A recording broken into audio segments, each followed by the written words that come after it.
this Thursday afternoon, the 20th of February, and we're continuing to look at H223. Were there any questions for Michelle before I go to the next witness?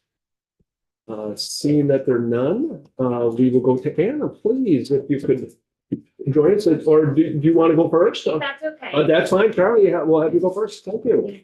I'm on there. Director of Policy, Vermont Network Against Connected Infection Virus. Thank you. Here again. Thank you. So good afternoon. For the record, I'm Charlie Glisserman. I am the Policy Director at the Vermont Network Against Domestic and Sexual Violence. And thank you for the opportunity to speak with the committee today. On behalf of the Vermont Network and our 15 member organizations, we are pleased to testify in support of H223, which includes protections against device-related stalking and provisions to improve vehicle safety and access for survivors of violence. As technology evolves, our laws must also evolve to respond to new risks and introduce new safeguards to protect survivors' safety and privacy. So we see H223 as an example of this principle in action. I would like to highlight three components of the bill and their impacts on survivors of violence. So the first is protections for users of connected vehicles. I, like Michelle, am not the best person for the highly technical questions, but I'm happy to provide a brief overview. So a connected vehicle is a modern car that can be paired with a smartphone app to allow users to track a car's location and remotely control some of its features, like the car alarm or heating and cooling, from their phone or the internet. These features can be used remotely and without physical access to the vehicle, and often without the driver's knowledge. In 2023, the New York Times published an article, "Your Car is Tracking You, Abusive Partners Made Too." This article illustrated how connected vehicles can be weaponized to stalk and harass survivors, as well as the barriers survivors faced when attempting to remove an abusive partner's remote access to their vehicle. In response, both California and New York passed legislation that requires automakers to enable drivers to remove an abusive partner's remote access to their vehicle. And so we support passage of similar safeguards in Vermont, like those included in H223.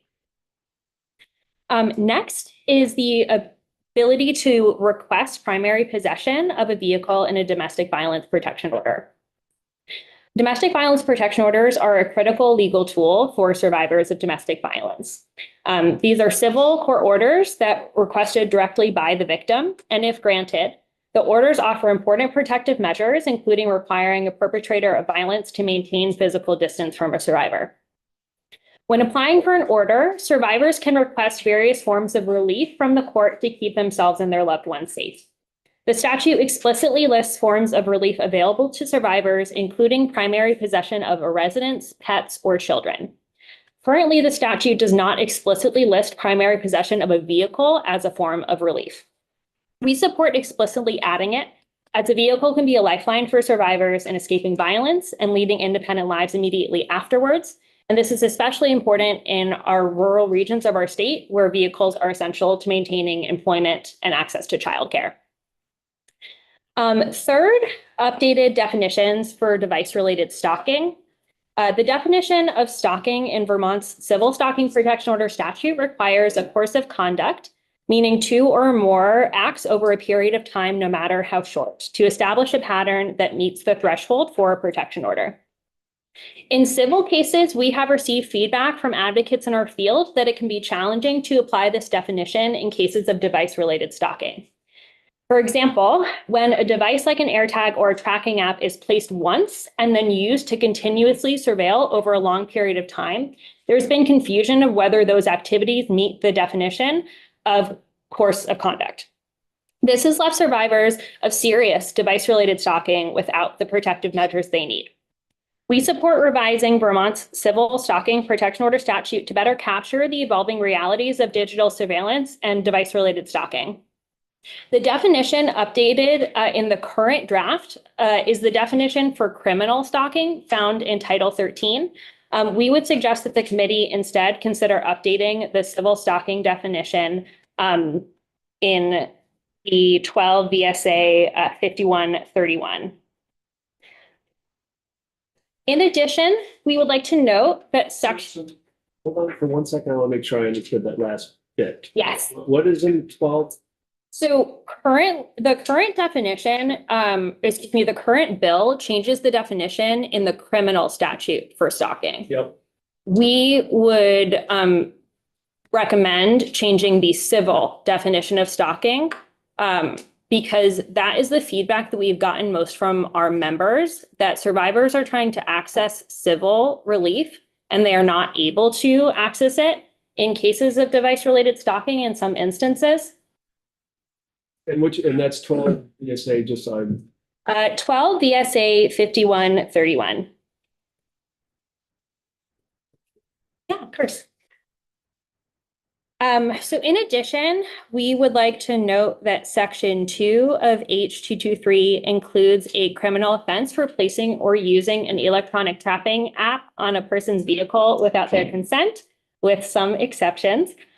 We need additional time to consider our position on this component of the bill. And we look forward to hearing more from the Department of State's attorneys and the Defender General's office on this section of the bill. Actually, I'm going to back up for 1 second. But so are Please. you okay with the definition change in the criminal section? You just also want it in the civil section? Is that, I just wanted to make sure I understood. Yeah. So I think we would need to consult some folks internally about a change to the criminal definition. When there are changes to criminal law, we're just trying to be really thoughtful about how these could be used against survivors. And so it's just something we'd want to consult some folks internally about and think about, and we'd be happy to follow up with the committee soon. Okay, so there's not a position yet on the definition of the criminal, but you want to have it in the civil. Correct. Okay, so I want to make sure I had that. Yeah, Ian, that's the question. What is the civil relief for stalking? A stalking protection order. Oh, and that's like, okay, great. Thank you.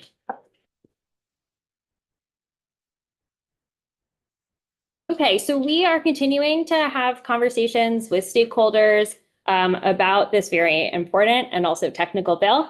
And so after listening to today's testimony, we may be asked to, we may request to return to the committee with some suggested changes. Yeah, absolutely. And we really appreciate the opportunity to testify and the committee's attention to these important issues and would be happy to answer any questions.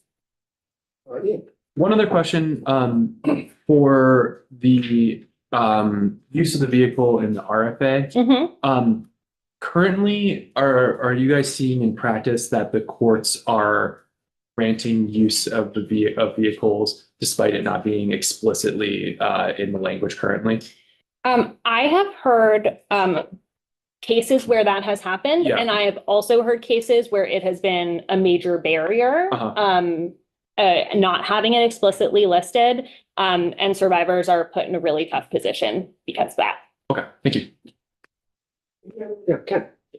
Is Marshall testifying? Yes, he is later. Okay. Is that your question? Yes, he is. Well, I was gonna ask you if he wasn't, but I'll save you the thing, because I don't have a green book in front of me, so I don't really know what I'm talking about. You have to use the. That sounds great. Thank you. Okay. All right, thank you very much, and we'll be having you back. So just timing wise, I'm hoping to take additional testimony next week. Okay. Perfect. Thank you. Thank you. Next, thank you very much for being here again. Like I said, you guys are gonna get sick of me by the end. Not at all. That is not at all possible. No, people are having it.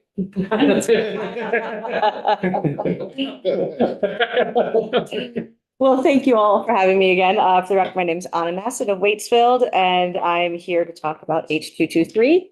I know most of you know my situation and my story. I'm going to share a little bit about that for those of you who have not heard context before, and then go into some other information. So I've resided in Waitsfield, Vermont for 9 years since moving here from Washington State. Since 2017, I've worked to educate myself to become involved in victims' rights and services through a myriad of ways. Through attending the Vermont Victims Assistance Academy, I found myself in a really unique position to start talking about stalking not only here in our state, but really throughout the country, as well as trauma-informed practices.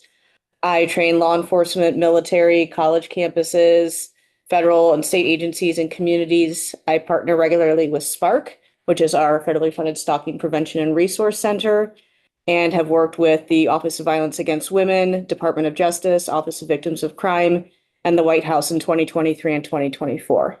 Additionally, I'm a member of ATAP, which is the Association of Threat Assessment Professionals, and the New York Cyber Abuse Task Force. I also serve on the board of AVAWI and Violence Against Women International, the VineLink Advisory Council, and I'm the vice president of the Mad River Valley Chamber of Commerce. Got to get that in there.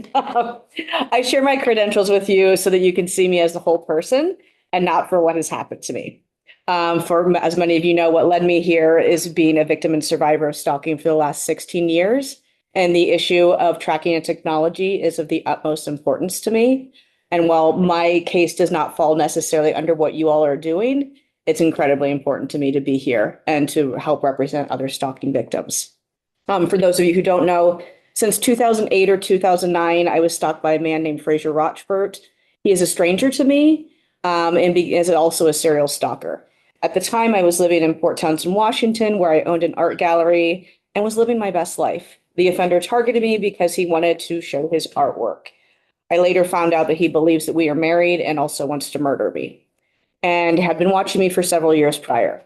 He began to torment me regularly through technology, messaging, and also physically following me. The fear of him acting on his threats impacted my every moment, especially the technology aspect. He was sentenced to 364 days in jail for misdemeanor harassment, and I was granted a lifetime protection order against him back in 2014. I got the protection order. 2012 was his first sentence. I did have to close my business because of his behavior, and in 2016 relocated here. And unfortunately, that did not help me find safety.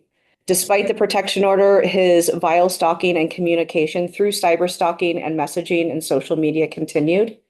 Washington State has one of the best stalking statutes in our country, which aided in my fight for safety. In 2019, I returned to Washington State to testify at the trial. He was found guilty of aggravated felony stalking and felony cyber stalking and was sentenced to the maximum of 10 years in prison, which at the time was one of the largest sentences in our country's history. One of the reasons for the successful conviction in my case is that he was a stranger to me and that the crime was committed in Washington State and not in Vermont. I know this because I've been told it many times by professionals that if this crime had happened other places, I would not be alive. So I decided not to be the exception to the rule and to start to work towards the standard, which is really what has led me down this path and using this privilege of that sentence to help create change.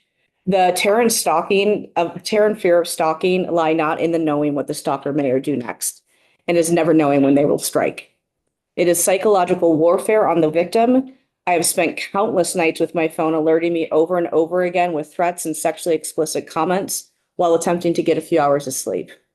Then trying to rise in the morning and go to work, looking out my windows, distracted, unable to perform life and work tasks. It is critical that survivors of technology-facilitated abuse can access protective measures they need to live their lives free from violence. The National Crime Victims Survey reported in 2019 that 42% of victims experience both in-person and technology-facilitated stalking, and 42% of victims experience solely cyber stalking. The study also shows that 1 in 7 victims experience being tracked by electronic devices or apps, and I would fully expect that number to be much larger, granted new research and data that is coming out. To support this assumption, in 2019, Spark, who I mentioned earlier, did a survey that reported that an estimated 6.5 to 7 million people are stalked in our country each year. Spark did a new survey in 2022 that estimated that 13 million people are stalked in our country each year. While I was stalked by a stranger, we know that the majority of people are stalked by somebody they know, a current or former intimate partner. And according to Spark, 43% of female and 32% of male stalking victims are targeted by intimate partners. On average, intimate partner stalkers pose the greatest physical threat to victims. It should be noted that 76% of intimate partner femicides were preceded by stalking in the year prior. which is a pretty staggering statistic. The intersection of domestic violence and stalking is grossly overlooked. Crossroads that, if taken seriously, will save lives. And H223 is a step in the right direction. I hear from victims of stalking throughout the state on a regular basis, one while I was sitting over there, who are being monitored by their vehicles and other technology. Their stories and lack of protection keep me up at night. I feel the fear and danger they are facing. They use the use of vehicles and stalking as highlighted by New York Times focusing on Mercedes and Tesla and Wired focusing on Subaru, illustrate the severity of this crime. H223 is an important act not only in the physical safety of stalking victims, but also their ability to navigate life's daily tasks with the slightest sense of safety, accessing groceries, work, childcare, and basic needs. Additionally, the protection of not being monitored when they're going to report to law enforcement or meet with advocates or fleeing that abusive stalker or checking into housing shelter or even using that vehicle to get into housing shelter. H223 not only protects the victim, but those who are in this circle and who are serving to protect them as well. As technology evolves, our laws must respond with new safeguards to protect survivors' safety and privacy. I ask this committee to be leaders, not only in our state, but to join our nation in what California and New York have done in creating laws that allow for basic protection of not being stalked through one's vehicle. Time after time, victims are trying to find freedom and protection from intimate partner stalking and are turned away for protection orders. Here in Vermont, regardless of binders full of horrible documentation they have received through the stalking through technology. H223 will aid victims in a layer of protection and safety in that addition of the 12 hours of surveillance to the course of conduct.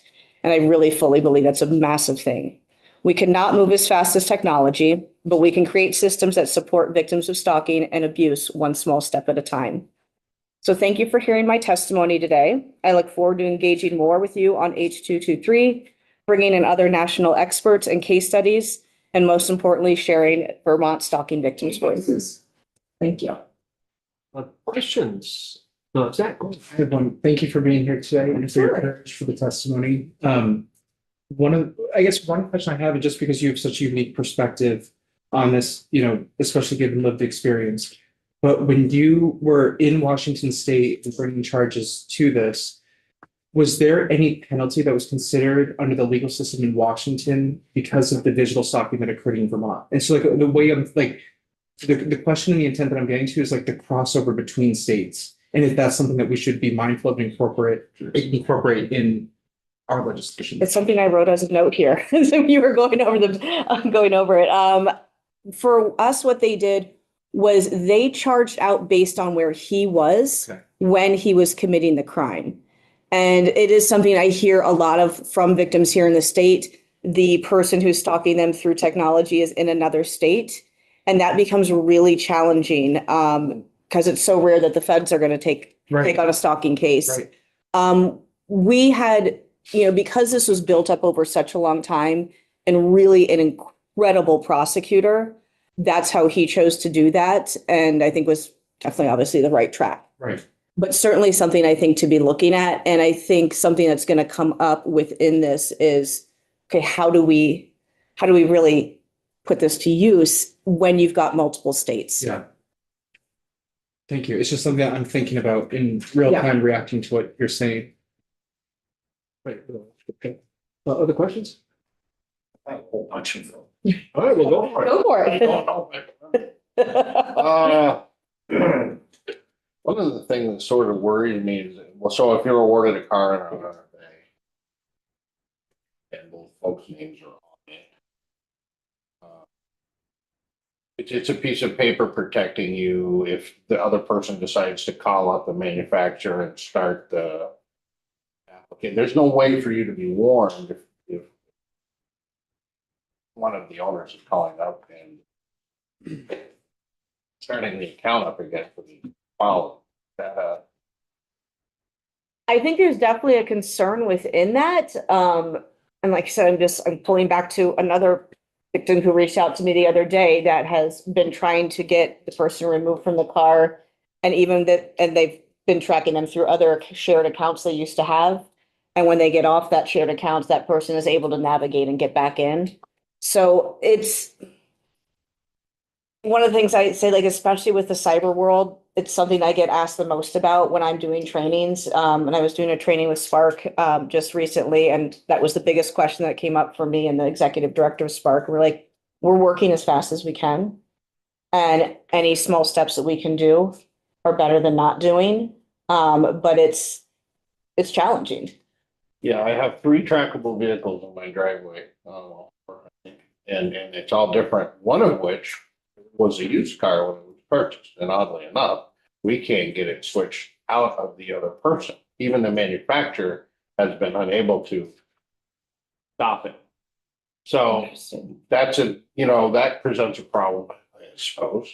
I just tried tracking Toyota on my phone, which I usually can. I can't live track it now. I can only get a map. I can't live track. So maybe the software, that was an improvement the company saw. I don't know if there's something they provided. Sure they're paying for it. I guess that's good. Yes. There are more. Those were things that just jumped out at me.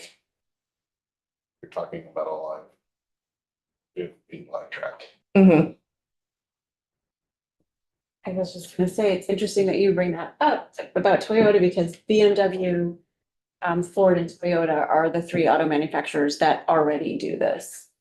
They already do this for victims. I can tell what it did during the day, but I can't seem to live track.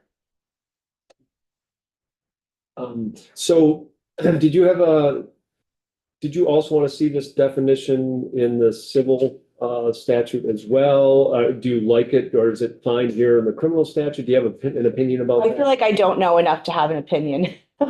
So, yeah. Yeah, Ian. How do you feel about the 12 hours for the length of time for a single instance of electronic monitoring?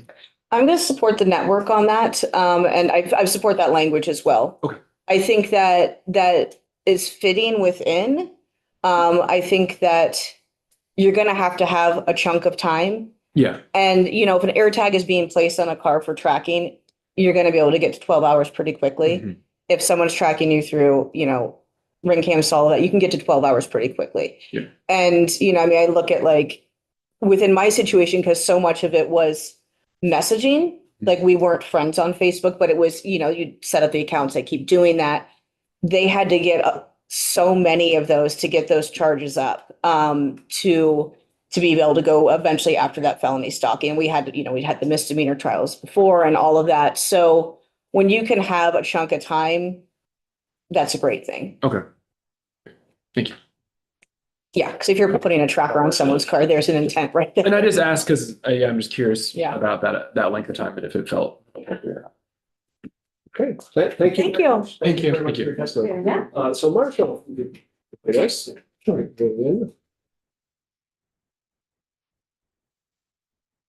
I assume you prefer this definition to be in the civil than.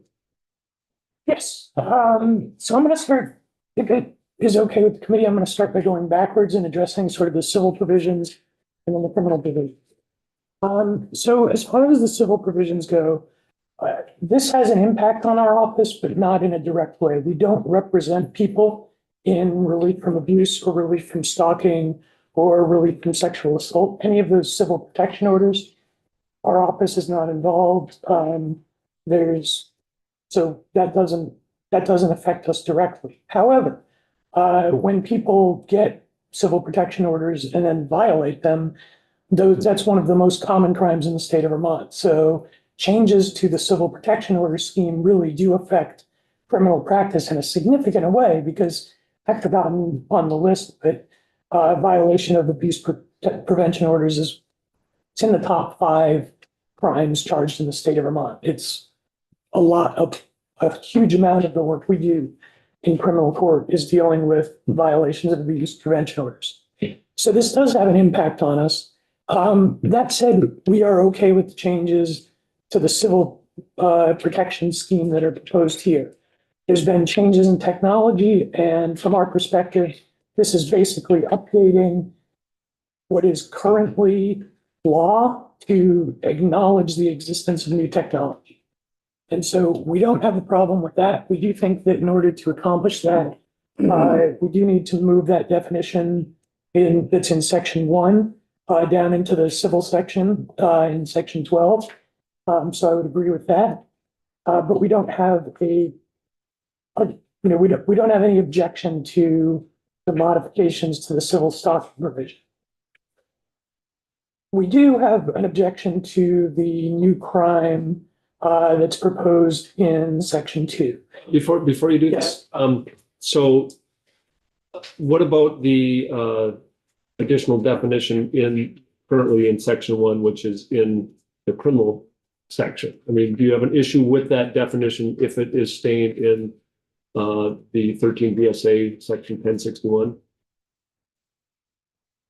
I actually need, like everybody else, I need a little more time to look at that, and I can tell you later. I had looked at it and immediately thought, oh, that belongs in the civil stocking section, because really the main relief here should be the civil protection orders. And that's as far as I went with it. So let me spend some time looking at the criminal stalking section, and I can get back to you with an answer on that. Right. And just one other thing, any issue with the inclusion of residents in subdivision 1061-1A? Give me a page number. It's on page 2, line 8.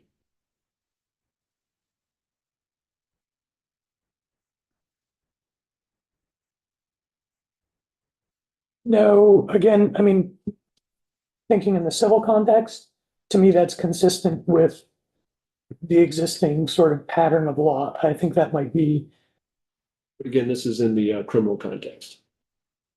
well, and then again, if we're talking about the criminal context, I'm saying I'm reserving my opinion until I have time to look at it, because I had looked at it and Gotcha. immediately said, we don't like this in the criminal context, we want it moved into the civil. Gotcha. Fair enough. And that is our position when it comes to the crime that is in subsection 2, is we don't like the idea of there being a crime where we can throw people in jail for this. It makes sense if somebody already has an abuse prevention order and then they violate it, for them to be potentially incarcerated for that, get a criminal sentence for that. In terms of simply this new crime of electronically tracking a motor vehicle, we have a lot of concerns about it. First of all, it's not one of those, from our perspective, it's not a common sense crime. It's not something that people are going to know inherently is wrong. And just to give you an example of that, my kids' cars, I put AirTags in them. That obviously there's an exception to take care of that. There's the subsection that says that it's okay to track your kids' cars, but that's only when your kid's a minor. So my daughter, who's 17, when she turns 18, she knows that the tracking device is in the car, so it's not a violation for me to have the tracking device in the car. But suddenly everybody who gets in the car, if she doesn't tell them there's a tracking device in the car, then I have electronically surveilled a bunch of her friends, and I'm in violation of this law. That is not something that would be apparent on its face to me. I would not think that the difference between my daughter being 17 and being 18 makes a huge difference in terms of criminal liability for me placing an AirTag in her car with her knowledge, but it would. It's that kind of thing. Also when it comes to the used vehicles, there's a provision in there that says that vehicle dealers can have tracking devices on cars in order to enforce the terms of a lease or a loan. I'm actually really cheap, so I buy all my cars at auction. And so I always get cars that have been through like 3 or 4 owners. And when you dig around under the dash, every single time you find a tracking device, and that's usually still live. And it's not that anybody's trying to track me. It's that at some point somebody had a loan on that car, and the loan company puts a tracking device on the car so they can repo it if they ever want to. But then once the loan is paid off, it's not like they come back and collect the tracking device. Tracking devices cost them like $15. It's nothing. So they just leave it behind. And those are left active. And I found one in every car I bought at Hershak Auto Auctions. And it's not Hershak's problem. They're just taking in cars from trade-ins and selling them to the public. So that would be another thing that would come up. It's just a lot of not very common sense things that could trigger criminal liability under that law. And that's why we think that it makes all the sense in the world to have it under the civil section, where if you do it and it's wrongful, a judge is going to say, you can't do this. And if you ever do this again, you're going to get criminally prosecuted for violation of a protection order. And then and if you do it again, you're violating a protection order. Whereas the standalone crime, we just don't think is as intuitive, and it'll be pretty easy for people to accidentally subject themselves to liability. Yeah, go I ahead. just have a quick question on that, Marshall. And it's not me challenging the point, it's just asking the question. But, my suspicion is that if someone is actively tracking someone and it gets to this point and we're approaching that someone's actively, attempting, potentially trying to do harm to someone, does it make sense for it to have a higher penalty on the first infraction? Because God forbid the second time happens, we're dealing with a totally different case. I think the answers to me still is the civil protection orders have been our best remedy against these types of harassment and abuse. And that's where we're the most effective. When it comes to criminal penalties tend not to have any sort of preventative value. People don't tend to be prevented from crime because they've been prosecuted for it before. In fact, we know that, when you look at recidivism rates, you see that prosecution really doesn't have much of an effect on people's propensity to commit crime in the future. In fact, a lot of studies show that if people are prosecuted and serve a sentence that includes incarceration, they're more likely to commit offenses in the future. So from our perspective, again, if it's something where the first offense is really egregious, there's going to be other laws that cover it. And if it's a first offense that's not so egregious, then that is the perfect thing to feed into the civil protection order system. Yeah, go ahead, Angel. What can you say some examples of laws that would cover Sure. If that you first offense?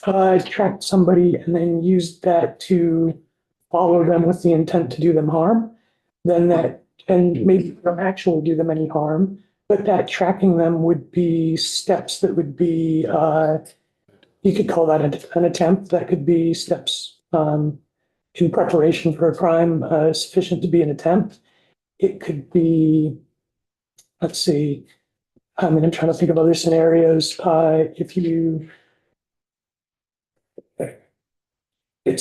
Can simply be unlawful trespass. If you don't have the right to physically put something on a car and you do, that can be unlawful trespass. It seems like a de minimis thing, but there was actually a US Supreme Court case about placing GPS devices on cars. And everybody expected it to be decided on sort of traditional Fourth Amendment grounds involving the expectation of privacy. And instead, the US Supreme Court turned around and said, this is a simple one. This is trespass to chattel, even though it's a de minimis act of placing a magnetic GPS device on a car. Under common law, that is just anything where you touch another person's property can be trespass. And so you could get an unlawful trespass. I'm trying to think what else you could do. Can I give you a scenario? Sure. And just pass. So what if an abuser, no, hold on. So I was gonna have the abuser dropping an AirTag in like a kid's backpack, and we're not doing backpacks. Because I'm trying to think about scenarios for the owner and occupants question that you raised. And, oftentimes kids are used as pawns and aiding in abuse, continued abuse. And so I think that's why why the sentence is in there. We want to make sure that So how, if we take out, I guess I'm totally changing my line of questioning, I realize, but, if we were to remove that line about and all occupants, those few words, yeah, consent of any or all occupants in the vehicle. I would worry about losing that, being able to cover a scenario like that. I agree, it's just an awkward spot. I mean, if this passed, I think I would just have to take the air tag out of my daughter's car because when she turns 18, I can't trust that she's going to inform every friend that gets in her car that there's an air tag in the car.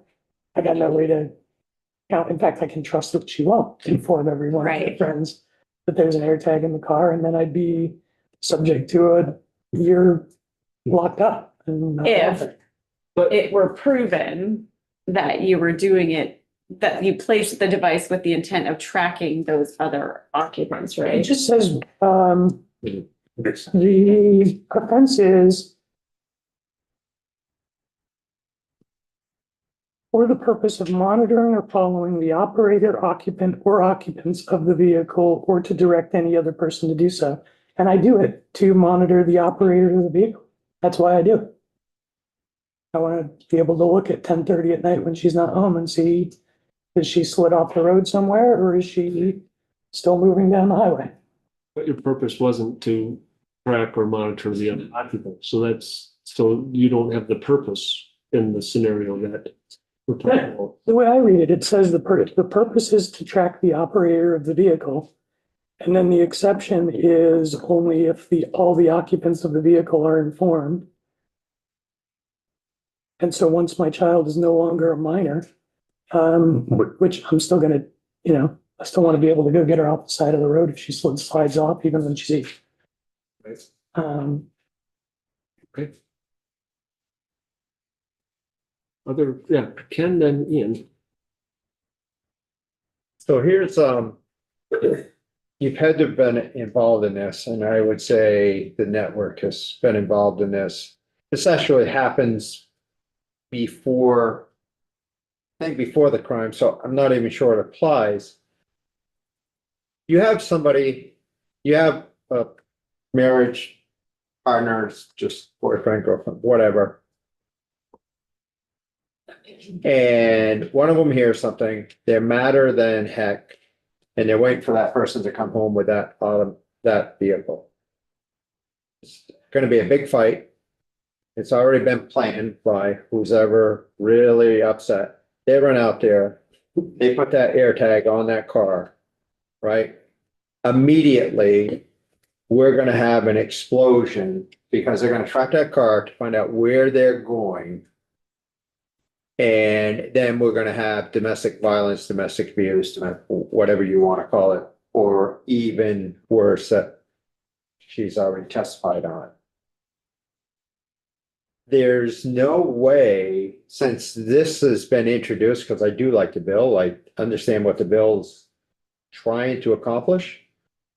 But that was the first thing that came out of into my mindset was premeditated is the word I want to use. You're going to have that argument. It's going to get messy quick. But there's nothing that can be done in this bill to stop that. I mean, we're still going to have another instance. Let me ask you, have you dealt with that before?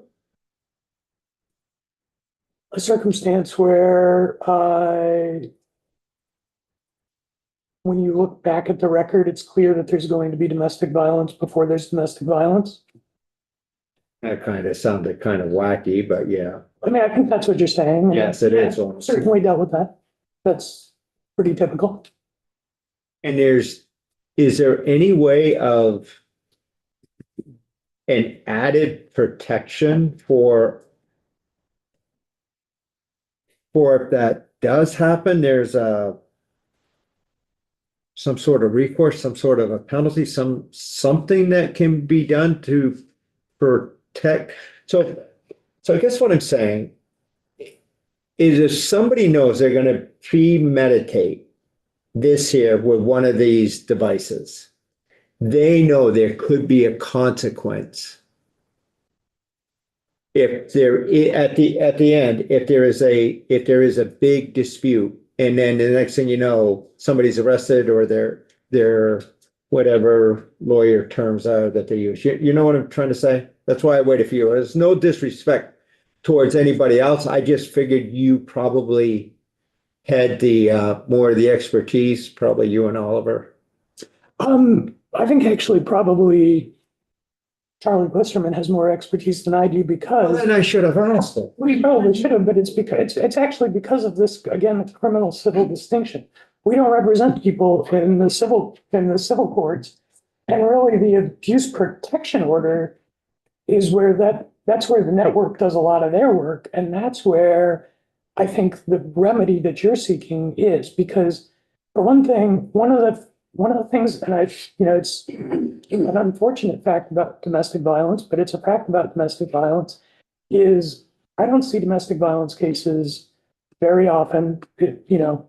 I've seen many, many DV cases. I can count on one hand the number of times I've seen DV cases that have not included a history of domestic violence. It is not typically something that people engage in once. It is a pattern, and that is exactly what the civil protection orders are focused on, is interrupting and disrupting that pattern. And so what I would just add to your factual pattern is that's probably not the first time that's happened. Right, It's never the first time it's happened. right. And that's where you get into abuse protection orders are the perfect remedy, because you're talking about a pattern of domestic violence, and that's where the abuse prevention order is targeted, is at identifying a pattern and interrupting a pattern. I forgot Tim was in the room, and Tim's probably dealt with no, he hasn't either. First day on the job. So you can ask him that question when he's testifying as well. And we can ask Charlie again. So Ian, then Tom. On the jurisdiction question, which I think Zach brought up, which I think is interesting given we're talking about like remote electronic monitoring. Only because I've unsuccessfully litigated this from the other side, trying to challenge it with like a phone call between two states. Do you think there's anything we need to put in here to clarify if you had a person in Vermont whose vehicle was being monitored by someone who is outside of Vermont? That, and I don't think it matters if it's civil or criminal, like just that that violation, if it was a violation of a civil order or if it was a criminal, that a prosecutor could bring it into Vermont. I have to go back, and so what I really need to do in order to answer that question is just go and do a little bit of case law research, Yeah. because I know that what is in statute is not reflective of what the law actually is, and I want to look that law up again before I give you an answer on it. Okay. Tom. Well, in my experience, we track objects with trackers, we track people with their phone. Typically. That's how law enforcement would do it most of the time. But what worries me even more is proving it. With iPhones these days, they're almost impossible to break if they're a new one. Or is it simply the fact that they just keep turning up near the defendant? I know sometimes there could be coincidence, but proof of stalking, I don't know. I've done the work in one case of getting subpoenaing from Apple the owner information of an AirTag. So that's, I presume, how it would proceed. I mean, I'm not a prosecutor, but I've done it from the defense side, and I think prosecutors have an even easier time of doing it than the defense does. They cooperate. Yep, they have a law enforcement portal they can go through that gives them instant access where we've got to do civil service. But I think you can just contact Apple with serial number and they can tell you what phones it's connected to and that kind of thing. And you would have to do the same with a connected vehicle, I'm assuming. I've If somebody never, using the app. I've never done a connected vehicle. I've done the data dumps where we get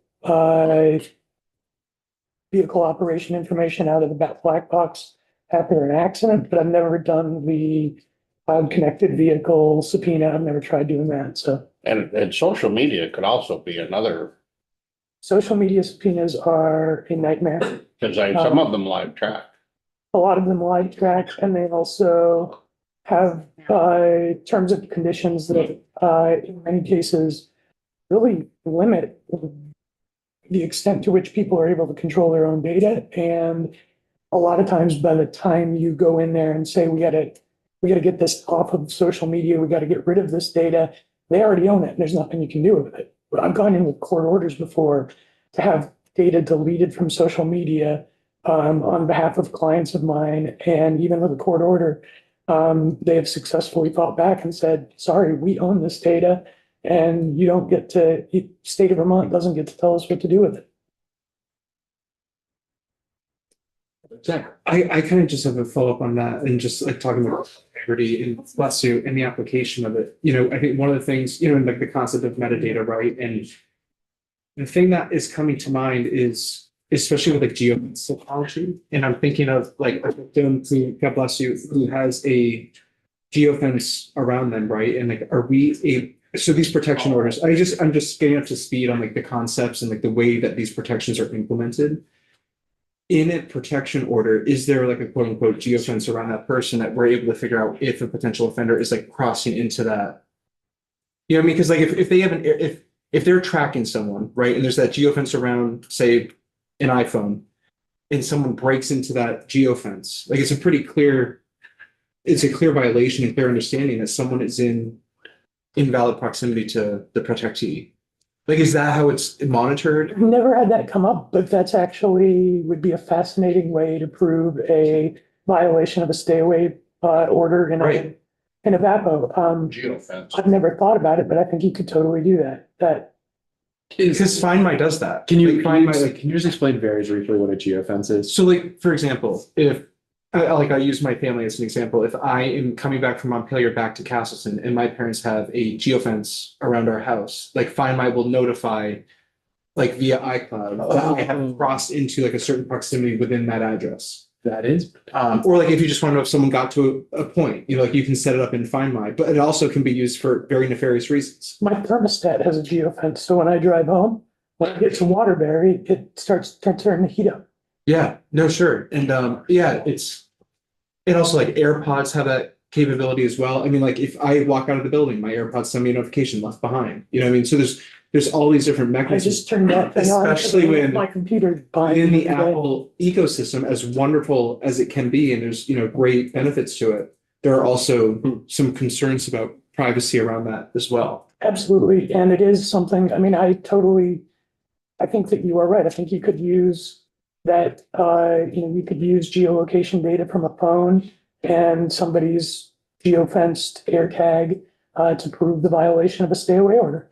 I've never seen anybody do it, but I bet you could. And I think in practice, it would be simple to, like, I think one, like, it would be something that we could include, but I think if Representative Arsenault is willing, but I think also, like, it's just, I think an added layer of protection, that if someone is coming in violation of one of these protective orders, it's a very clear way to see exactly what's happening. I don't even think you need new law because really all you're talking about is this is evidence of somebody getting too Sure. close to somebody else.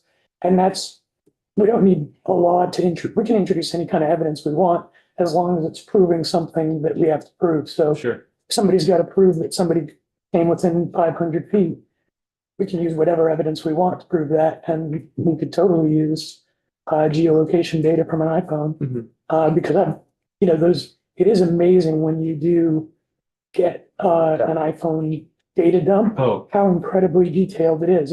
You can see where everybody went, everything. what directions they were going at every moment of every day. Yeah. And AirTag now will tell you when there's you get a notification on your phone if there's an AirTag moving with you. That is not yours. Yeah. Yeah. Yeah. And AirPods as well. Yeah. Anything with like a GPS component. I have Yeah. AirTags on my cats and they don't like me there.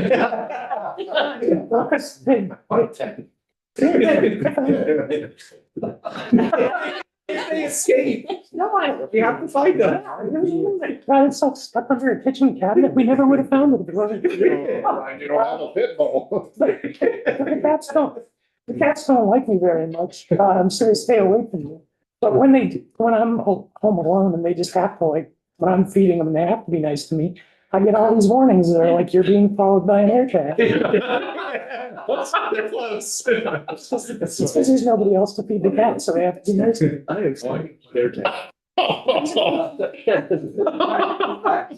don't know how you people live with yourself. Okay, so back to serious, 'cause, I'm gonna show how dated I am. The only thing that these things show up on is an iPhone. I didn't hear anything about us people that use No, real, there's- real normal phones. You can get, there's tile devices, which are essentially identical to AirTags. But Let's just talk about a Android phone. you can get a tile, works just like an AirTag. And even they've got nice cat collars. Okay, great. I'm not safe either. Right? And I think AirTag will notify. I could be a cat to you. I am confused by the question. Okay, so. Oh, hell, this has gotten so crazy. I'm like.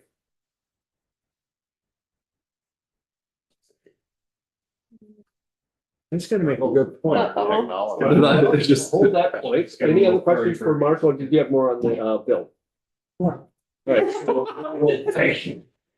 Tim, I think I'll still be able to fit in. Wait, okay, so nothing about the forced disconnection of the connected services? No, that is so far outside of the world that we work in. Yeah, okay. That we have no opinion on it. Certainly automakers might have an opinion on it. Other people might have an opinion on it, but it's outside of our world. Yeah, I know. Thank you. Maybe he knows, maybe he doesn't. Somebody else can answer this question. So if you have let's just say somebody has a new Chevy, or now it's old, but a 24 Chevy pickup, right? And it's got that thing, that map thing on there that tells you where you're going and all that crap that some of us hate. That is trackable all the time. Somebody can actually track me all the time. They It- are tracking. Sorry, Yeah, they know everything. different conversation. I did Yeah. find- Well, it's not really, is it? No, it is. I actually went through, nobody reads terms and conditions except from lawyers. When I bought my most recent vehicle, I looked through the Toyota terms and conditions, and they absolutely collect all your location data. And they use it for things as simple as like marketing, like they choose where to put Toyota dealerships based on where they see Toyotas driving. So we're really not safe from anything. If somebody wants to know where you are, we're not safe with anything. And I don't need a green book or two of them to tell me that. So that, welcome to the modern world. So, and Angela's trying to deal with that and with her friends in college. So, on that part, thank you. Thank you. Tara, you could shed light on how you track your pets. Well, we, Cetera. yeah, Tim Leaderson, Department of State Attorneys and Sheriffs. I think what we've learned is that Marshall is cheap when it comes to automobiles. He does not skimp on his thermostat or his feline pets. That's what I'm hearing. And his cats don't like him. That thermostat, that's neat. Very efficient. So the only two sections I think I'll talk about are the change to the current stalking statute and then the creation of the new crime. I did reach out to mostly our kind of domestic violence prosecutor workforce on this. And I spoke in particular to DSA from Chittenden, and I had quite a high volume doing domestic work. And before getting to the stalking statute, I actually want to start with a new crime, if that's okay with you, Mr. Chair. Yeah, absolutely. I think from that office, they were supportive of trying to capture some of this behavior that we're seeing. I think it's I think the note I got was over the past few months, they've seen more of this than they've seen in the prior 3 or 4 years. Who knows why that is? And some of that's investigations haven't not yet been filed. So there's some interesting facts that may that may play out. Interestingly, the one part of the statute that, for different reasons, almost the inverse, that I think myself and Attorney Paul are focused on is without the consent of the operator and all occupants of the vehicle.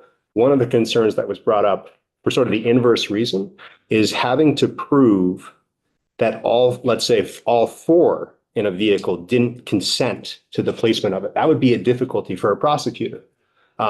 So on the one hand, as Attorney Paul has pointed out, he doesn't want to get prosecuted for his daughter not informing everyone in the vehicle. On the other hand, a prosecutor doesn't want to have to prove that everyone in the vehicle consented or not. And in particular, in the child custody type cases where, let's say, partner A is doing something untoward to influence the children, saying, you consented to this tag, A, the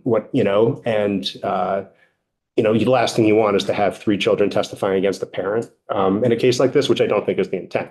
But interestingly, I think the section also brought me to another Michelle Child's bill from last year, which was, she'll remember the act number, but it was the newer, should have known. You'll remember this, H563 last year. One way in thinking about this offense, if you took out the all persons in the all occupants and then changed it to something like the person should have known they did not have consent of the operator. Again, I don't know if that's going to help, but it would sort of line up with what you did last year in the automobile case with essentially driving someone's vehicle without their consent. But you introduced, it appears in other parts of law, but the should have known standard. I don't have enough, I would say, feedback from the field to say whether or not the department supports the creation of a new crime. So I'm hearing a purely technical vantage point. As you've heard over the last couple of weeks, we're having enough trouble prosecuting our existing criminal code from a resource perspective. So a policy call for you all. We did hear from some of the offices that this type of thing is more prevalent, could be helpful. On the other hand, do we have the resources to investigate, et cetera? Some of these cases are going to involve search warrants, subpoenas of motor vehicle, of technology companies, which can be quite cumbersome, subpoenas, potentially things like inquests, depending on the scenario. So they might have a cost, law enforcement type of cost, bringing in an officer, bringing in a potential expert, bringing in custodian of data, that sort of thing. Just FYI, in this type of case, a slight diversion, but on the VAPO cases that we've discussed a little bit, often we're not going to use technology to prove those cases. It's just the person who had the protectee is going to say the person was on my porch or the person called me in violation of the order, that sort of thing. So those are usually personable witnesses that we're using, not technology. So it would be a little bit more expensive to do the geofence approach, but a pathway for the future. I'll take a note, Representative. But in terms of this creation of a new crime, a lot of the exceptions, a lot of thought went into that, I think. So, those looked okay. Any questions, I guess, on the creation of the new crime? I just want to make sure I understand. So you think that if we remove and all occupants and occupant or occupants on line 5, that it's a better, It kind of maybe gets at both the concerns that we were talking about of both the criminal liability pathway not being too broad, but then also us having to prove that everyone in the vehicle consented. Right. Yeah. I just want to confirm. Something along those lines. And then this is a total, because you guys went through it last year, you could introduce something like I should have known that they didn't have consent standard if you wanted to make it easier to pursue the case. That's a total policy call. I don't really have an opinion, but I just wanted to throw it out there from last year, H563, and I just don't remember the act number. On the stalking, the change, I had a couple notes.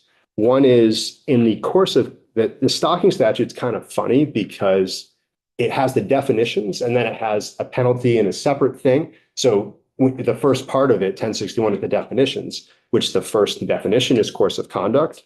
And I had a difficult case here locally where someone had repeatedly photographed a person over the course of several months. So the physical act of taking someone's photo, following them around town, I thought that was course of conduct, pretty good. evidence of course of conduct. I had a heavily contested motion to dismiss, which I lost. The judge says that that wasn't a course of conduct, even though it was two or more. We had other charges on the individual. I decided not to appeal that decision because I did not want to create bad case law. But just an example, the course of conduct piece is an evolving area of litigation, sometimes in the realm of Superior Court county entry orders, buried in the field in terms of how they're playing out at the county level. And sometimes a prosecutor like myself may not want to go up against the Attorney Paul in the Supreme Court to make law that maybe isn't worth it in the context of those facts if you're trying to get a result. But we have had difficulties with course of conduct in the criminal space that we continue to encounter. In terms of the use of the word surveil, it has a definition just in different parts of Title 13, but generally the word surveillance and surveil are synonymous, just means secret observation of activity of another person for the purpose of spying upon or invading the privacy of another person. It's in an unrelated part of Title 13, but it's generally, we know what it is. The word monitor appears in the course of conduct general definition. In your new definition, it just says surveil. So just a note, if you wanted to say surveil or monitor, you'd be lining it up a little bit more with the general course of conduct. That's on line 16 of page 2. You could include the word surveil or monitor a specific person, just to kind of cover yourself. I don't know whether the two definitions will essentially self-reference in practice and therefore you're maybe covered. But just where we're using different words, I just wanted to flag. Yep. So you're using that to make sure you're specifying, you're just tracking the one person. Is that why you use that terminology? Surveil and monitor maybe have a lot of overlap, but the fact that we're using them in we're including two different words, I just wanted to. No, but the word you use like on the person. Oh, that's just in the statute now. It says a specific person or specific person's internet or wireless activity continuously for 12 hours. I don't really have a comment on that. Yeah, that's just what's in this new definition. You would have to relate, if you have a specific victim or victims, it would have to relate to individual persons. So why couldn't this be simplified a little bit that you're not going after everybody in the car? And maybe I'm missing the point somewhere here, but you're trying to target the one, like a better word, or you're trying to keep track of the certain cat that's in that car. Speeding time. Yeah, I think it would just depend on the facts. And now we're talking about the stalking statute, not specifically that dropping of the air tag. That's that new crime. Now we're just talking about the stalking one, but yeah. Well, fine, but so I think I'm trying to. You could still address that in the way that this is laid out here. Yep. Just trying to make the bill simple. Yep. Yes. Thank you. Simple is good. Simple is helpful. One thing to note, because we were just talking about it, we have also seen from the field an increased prevalence, and I was talking with some of the other witnesses, of things like logging into your ex-partner's Ring doorbell, logging into their Find My iPhone, logging into their accounts in general. We have an existing criminal statute that probably covers a lot of that. It's the computer crime section of Title 13, the unauthorized access, covers probably some of those facts. So right, that one, just so you're aware, is it's 4102, Title 13, Section 4102. A person knowingly and intentionally and without lawful authority accesses any computer system, computer network, computer software, computer program, computer or data contained in such a computer, et cetera. So that's a misdemeanor, 6 months or $500. That's an existing criminal pathway we could pursue for even some of the conduct we've discussed today. If someone were to, really, this is well beyond my technical expertise, but log in or break into some system without a password or something like that, or with a password, right, that they didn't have access to, right, without lawful authority, that would be litigated whether the person had the lawful authority. If it was a shared account, like if you had a shared account with somebody and that was basically, we're sharing this account, be harder to prove. If you had a separate account, person just happens to know your password, you've broken off the relationship and they continue to monitor that without your authority, and we just have to be litigated. But there is an existing pathway for that Ring doorbell type of scenario that we're also seeing. And I was talking with a couple of our Southern Vermont folks. They're seeing more of that than the AirTags down there. Chittenden County, they were seeing quite a bit of the AirTag stuff. So, yeah, so I think that was mostly my comments. The rest of the bill, I don't really have much to say about. Yeah. Right, so there's a lot more work to do on this bill. It's what it kind of sounds like. So, did you want to comment on any of this? I was just gonna, because there's been so much discussion about the civil orders, and I just wanted to backtrack a little bit and just remind people about the tracks, right? So that for the protection orders, you have the civil track and you also have the criminal track, right? So what's in section 1 of the bill is amending the definitions in the criminal track, but it sounds still a lot of people are advocating that instead of amending the definition of course of conduct for purposes of the criminal statute, that you consider either substituting and doing it to the civil stalking order, which is in Title 12. And so those civil orders against stalking, sexual assault, those are basically kind of like a parallel to what you have in Title 15 for the abuse prevention orders. But remember, when you're talking about Title 15, that just applies to family or household members. If you are not a family or household member, remember household members is very broad. So it could be someone you've dated in the past or dating now. It could be somebody you've had a sexual relationship with in the past. So, but it's pretty encompassing. But if it's in the case of like Anna's case where it's a stranger, that person would go under the Title 12 orders against stalking and sexual assault. So there's two tracks for the two other places to put this kind of language in possibly. No. Yes, but I'm going to tell you something that's actually going to make it simpler, but it's a little harder to understand why it is that way, which is that, so you have the Title 15, which applies to family and household member protection orders, and then the Title 12, which applies to kind of when you don't have that relationship. In Title 15 for family members and household members, within the definition of abuse is stalking, Right. And it doesn't reference the criminal definition, it references the civil definition. So if, as like what Charlie had testified and said, you should consider, or Marshall saying you should consider putting the new definition of course of conduct in the civil provision, you will incorporate by reference into the family household member protection order. So it covers both.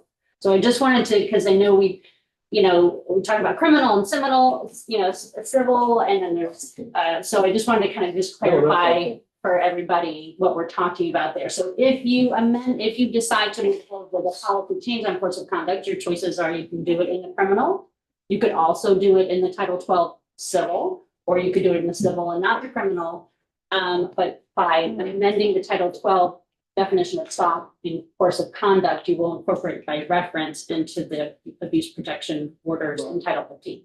So Can I ask a question about that? Yeah. Is there a third, did you lay out 3 options or 2? I can't remember. Anyway, is there an additional option, which would be to amend both?